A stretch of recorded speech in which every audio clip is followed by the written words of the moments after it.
What have been the biggest learnings when you look at back now in terms of uh, starting and growing something of impact? What have been the biggest learnings? Yeah, Starting and growing something of impact. Well, I think like you can't underestimate the importance of believing the thing that you're doing. And so like I talk about this with people a lot. Like if it's a nice idea, it's not enough to kind of propel you through the hard work of starting something and getting recruiting other people to come along with you. I think that maybe if you have like a nice idea for a more traditional business, maybe you could make it work, because you can get investor capital quickly. But if you want to start a social enterprise, it has a slower return. It's going to be harder to get investors. It has to be a core belief to animate and push you through the work of getting it up off the ground.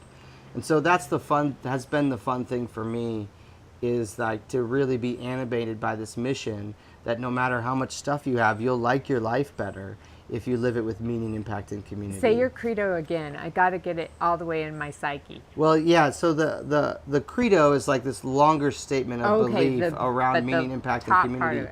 But the organization exists to remind people that your quality of life is more tied to who you're becoming than what you have. And if you become people of meaning, impact, and community, then no matter how much stuff you have, you'll like your life better.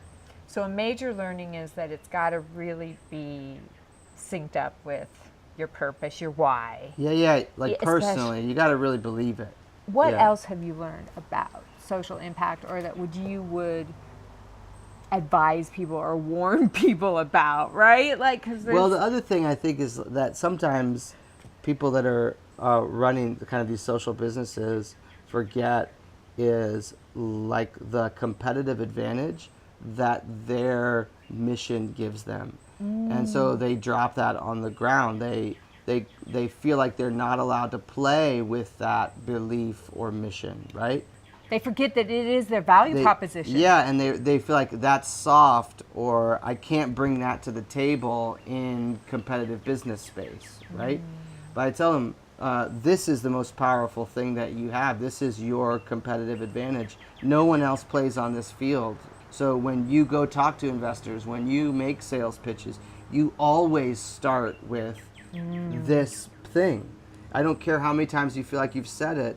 It's compelling enough to mobilize you into this work.